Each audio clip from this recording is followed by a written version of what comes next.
Shopping করতে গিয়ে যখন আজব কাহিনী চোখে পড়ে। সো হ্যালো এভরিওয়ান, আসসালামু আলাইকুম। আমি সঞ্জিদা চলে আসলাম আরও একটি নতুন ভিডিও নিয়ে। কেমন আছেন সবাই? আশা রাখছি সকলে অনেক ভালো আছেন।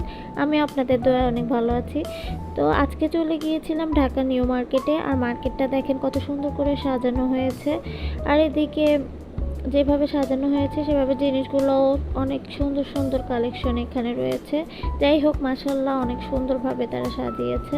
আর এদিকে দেখেন, যেহেতু আমি আজানের শপিংটা আগে করে নিয়েছিলাম আর এখানে আমি আমার শপিং দেখছিলাম, আমার জন্য কিছু নিয়ে নিয়েছি। আর মেয়েদের স্বভাব, সবই দেখলে সব পছন্দ হয়, কিন্তু সব তো আর নেওয়া যায় না। যাই হোক, আর এদিকে দেখেন, যেই কাহিনীর কথা বললেই নয়, দেখতে দেখতে বাচ্চাটার চেয়ারের ভেতরে মাথা ঢুকিয়ে ফেলছে আমার বলতে বলতে ওর আম্মুকে।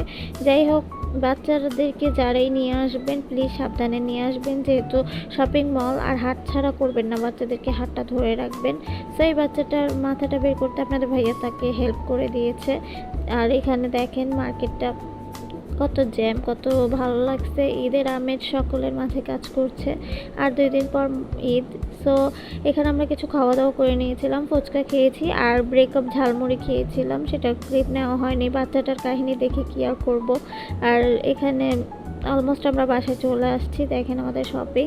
আর ঠান্ডা ঠান্ডা কোক নিয়ে আসছিল আপনাদের ভাইয়া, যেহেতু আজানও অনেক বিরক্ত করেছিল আজকে। যাই হোক, সব কিছুর জন্য আলহামদুলিল্লাহ। সবাই আমাদের জন্য দোয়া করবেন। আজকের ভিডিওটা আর লং করছি না, তো ভালো থাকবেন সবাই। ঈদ মোবারক।